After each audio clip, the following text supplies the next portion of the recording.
ऐसे तमाम लोग जिन लोगों का एनटीएन बन चुका है लेकिन वो टैक्स रिटर्न अपनी फाइल नहीं कर रहे, उसमें जो है वो उनको क्या पेनल्टी होगी, कितनी जेल हो सकती है, कितना इम्प्रिजनमेंट हो सकती है, कितना फ़ाइन होगा, ये सारी बातें मैं आज आपको वीडियो में बताऊंगा। क्योंकि लोग एनटीएन बना के छोड़ देते हैं, उसको लाइटली लेते हैं, उनको पता ही नहीं है कि टैक्स रिटर्न जमा ना करवाने की फाइनेंशियल पेनल्टी भी है और उसके अलावा और चीज़ें भी हैं। तो वो मैं आज आपको वीडियो में बताऊँगा। मेरी आपसे रिक्वेस्ट है कि मेरे फेसबुक पेज को लाइक करें, यूट्यूब चैनल को सब्सक्राइब करें, मेरी वीडियो को लाइक किया करें, कमेंट किया करें, शेयर किया करें, ताकि जो लीगल टॉपिक्स पे जो एडवाइस है वो ज़्यादा लोगों तक पहुंच सके। और मेरी वीडियो को पूरा ज़रूर देखा करें, क्योंकि मैंने उस टॉपिक से रिलेटेड जितनी भी बातें होती हैं वो उस टॉपिक में जो है वो एक वीडियो में जो है वो कवर की होती है। अब आ जाते हैं अपने टॉपिक की तरफ कि अगर कोई शख्स जो है वो टैक्स रिटर्न नहीं जमा करवाता अपना एनटीएन बनाने के बावजूद भी, तो उसको जो है वो कितना फ़ाइन जो है वो देना पड़ेगा। तो उसके लिए मैं आपको स्क्रीन पे लेके चलता हूँ कि सेक्शन 182 जो है वो इनकम टैक्स ऑर्डिनेंस का वो ऑफेंसेस और पेनल्टीज़ को डील करता है। और इसमें जो है ये बात क्लियरली लिखी गई है कि अगर कोई शख्स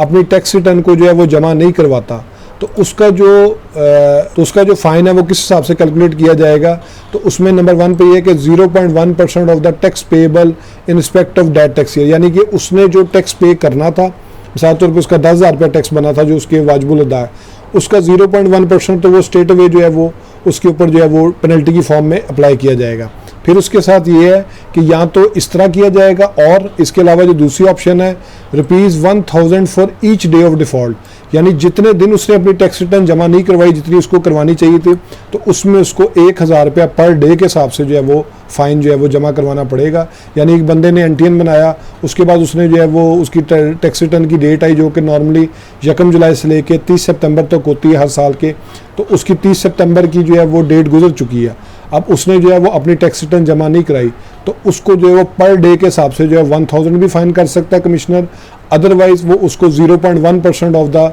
टोटल टैक्स लेबिलिटी, यानी उसका टैक्स बना 1 लाख रुपया, तो 1 लाख का 0.1% भी उसको कहा जा सकता है जमा करवाए, या इसके अलावा उसको 1000 रुपीज़ पर डे के हिसाब से भी जो है वो फाइन जमा करवाने का कमिश्नर हुक्म दे सकता है। अब इसमें एक प्रोवाइजो दी गई है, वो भी मैं आपको बता देता हूँ कि उसमें लिखा हुआ है कि जो मिनिमम पेनल्टी है, यानी कि कम से कम पेनल्टी जो है जो कमिश्नर इसमें इम्पोज करेगा, वो लिखी हुई है ₹10,000 in case of an individual. यानी कि इसमें जो पेनल्टी जो मिनिमम इम्पोज की गई है वो ऐसे शख्स के लिए जो कि सैलरी पर्सन है, जो कि अपनी इनकम सैलरी से ड्राइव करता है, वो कम से कम 10,000 रुपया जो है वो फाइन की मद में देगा अगर उसने अपनी टैक्स रिटर्न जो है वो टाइम पे जमा नहीं करवाई। ठीक है जी। उसके अलावा इसमें लिखा हुआ है कि बाकी जितने भी अदर केसेस हैं जिसमें एओपी हो सकती है, सोल प्रोप्राइटर बिजनेस हो सकता है, पार्टनरशिप फर्म हो सकती है, कोई भी अदर सोर्स है उसका सोर्स ऑफ इनकम की मद में, तो उस सूरत में उसको कम से कम जो फाइन है वो 50,000 रुपया होगा। फिर इसमें आगे एक और चीज़ दी गई है कि जो मैक्सिमम पेनल्टी है वो 200% of tax payable by the person नहीं हो सकती, यानी उसका जितना भी टैक्स पेएबल था उस साल के लिए, उन्हें 20,000 रुपया वाजिबुल अदा था, 25,000 था, 1 लाख रुपया था, उसका जो 200% कैलकुलेट करके बनेगा उससे ज़्यादा उस पर टैक्स इम्पोज नहीं किया जा सकता। यानी मिनिमम उस पर सैलरी इनकम में 10,000 है और बिजनेस वगैरह के एओपी की फॉर्म में कम से कम 50,000 रुपया। लेकिन इसमें जो मैक्सिमम लिमिट है वो भी रिस्ट्रिक्ट कर दी गई है कि 200% से ज़्यादा नहीं हो सकता। यानी हम इसकी मिसाल ले लेते हैं कि एक शख्स है, उसने अपना टैक्स जमा करवाना था और उसका टैक्स जो है वो 20,000 रुपया जो है वो बनता है वाजिबुल अदा, तो इसमें जो है वो उसका 200% अगर हम कैलकुलेट करते हैं तो इसमें मैक्सिमम पेनल्टी जो है उसकी 40,000 होगी, और कम से कम पेनल्टी जो है वो लिख दी गई है कि 10,000 है। लेकिन जब यहाँ पे 50,000 की बात आ जाएगी अदर सिचुएशन में, तो उसमें जो है वो 50,000 जो है वो इम्प्लीमेंट करेगा विच एवर इज़ हायर। ठीक है जी। फिर उसके बाद उसने लिखा हुआ है जी कि जो अमाउंट है इसकी जो पेनल्टी की है उसको रिड्यूस कर दिया जाएगा अगर वो शख्स यानी 75% तक, 50% तक और 25% तक अगर वो पहले महीने में, दूसरे महीने या तीसरे महीने के डिफ़ॉल्ट में जमा करवाता है। यानी 30 सितंबर को जो है वो उसका टैक्स रिटर्न जमा करवाने का टाइम पीरियड ख़त्म हुआ, उसने अक्टूबर में जमा करवा दी तो उसमें 75% उसको जो है वो छूट मिल जाएगी। उसने नवंबर में जमा करवाई तो उसको 50% तक मिलेगी। लेकिन अगर उसने दिसंबर में जमा करवाई तो उसको जो है वो 25% तक जो है वो छूट मिलेगी। तो ये इसमें आपने देख लिया कि ये सारी बात जो है वो बता दी गई है कि किस तरीके से जो है ये पेनल्टी जो है वो वर्क करेगी उस शख्स के लिए जो अपनी टैक्स रिटर्न जो है वो टाइम पे जमा नहीं करवाएगा। फिर उसमें ये भी बताया गया है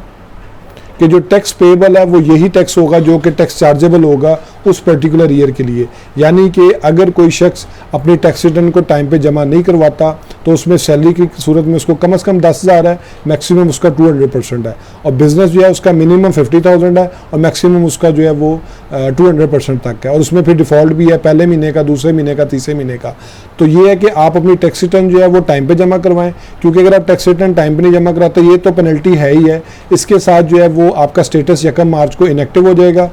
आप उसके बाद अगर टैक्स रिटर्न जमा भी करवाएंगे टाइम पे तो 1 साल तक आपका स्टेटस जो है वो लेट फाइलर करेगा। लेट फाइलर के बारे में भी मैंने एक वीडियो बनाई हुई है, वो आप मेरे चैनल पे जाके देख सकते हैं कि लेट फाइलर क्या होता है और उसको जो है वो कितनी लाइबिलिटी जो है वो उसकी टैक्स की मद में उसको फाइन और ये सारी चीज़ें जो है वो पे करनी पड़ेंगी अगर वो लेट फाइलर। फिर उसके साथ ही जो है वो उसकी सिम भी ब्लॉक हो सकती है अगर उसका नाम जनरल ऑर्डर में आ गया। फिर उसके साथ जो है वो उसका स्टेटस नॉन फाइलर के इनएक्टिव का हो जाएगा, और इनएक्टिव के साथ साथ जो है वो उसके खिलाफ कार्रवाई कर सकता है FBI। जनरल ऑर्डर में उसका नाम दे के उसकी सिम ब्लॉक हो सकती है, उसका बिजली का कनेक्शन मुनक़ता हो सकता है, उसका गैस का कनेक्शन मुनक़ता हो सकता है, और उसका IMEI को जो है नंबर को ब्लॉक करके उसका मोबाइल फ़ोन भी जो है वो ब्लॉक किया जा सकता है। यानी एक बंदा है उसके पास लाख रुपए का मोबाइल है, उसने अपनी टैक्स रिटर्न टाइम पे जमा नहीं करवाई, उसका मोबाइल फ़ोन जो है वो PTA ने ब्लॉक कर दिया, तो उसका स्टेट अवे जो है लाख रुपए का, तो उसका उधर ही नुकसान हो गया, और जब तक वो अपनी टैक्स रिटर्न जमा नहीं करवाएगा तो उतनी देर तक जो है वो उसको रिस्टोर नहीं किया जाएगा। तो अपनी टैक्स रिटर्न को जो है वो टाइम पे जमा कराना बहुत ज़रूरी है। होप से आपको ये वीडियो पसंद आई होगी। मेरे फेसबुक पेज को लाइक करें, यूट्यूब चैनल को सब्सक्राइब करें, ताकि लीगल टॉपिक्स पे इस तरह एडवाइस मैं आपसे शेयर करता हूँ। Thank you for watching.